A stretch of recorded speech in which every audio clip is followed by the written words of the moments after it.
बहुत समय पहले की बात है, हिमालय के जंगलों में एक बहुत ताकतवर शेर रहता था।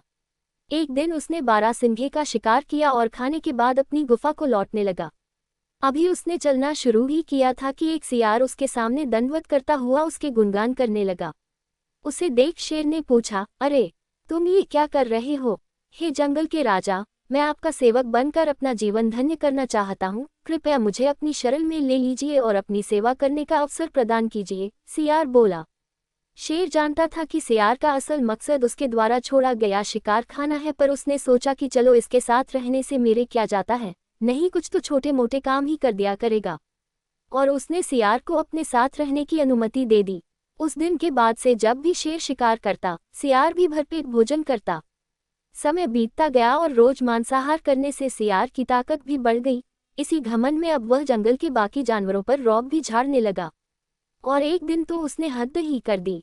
उसने शेर से कहा, आज तुम आराम करो, शिकार मैं करूंगा और तुम मेरा छोड़ा हुआ मांस खाओगे।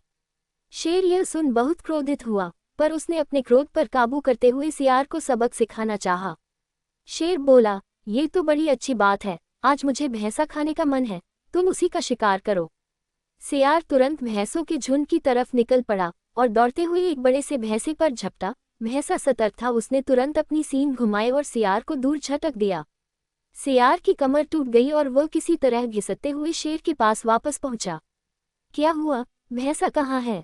शेर बोला, हुजूर, मुझे क्षमा कीजिए, मैं बहक गया था और खुद को आपके बराबर समझने लगा था। सियार गिड़गिड़ाते हुए बोला, धूर, तेरे जैसे का यही हश्र होता है। मैंने तेरे ऊपर दया करके तुझे अपने साथ रखा और तू मेरे ऊपर ही धौंस जमाने लगा। और ऐसा कहते हुए शेर ने अपने एक ही प्रहार से सियार को ढेर कर दिया।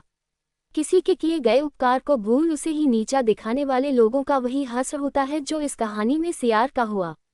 हमें हमेशा अपनी वर्तमान योग्यताओं का सही आंकलन करना चाहिए और घमंड में आकर किसी तरह का मूर्खतापूर्ण कार्य नहीं करना चाहिए। तारांकन।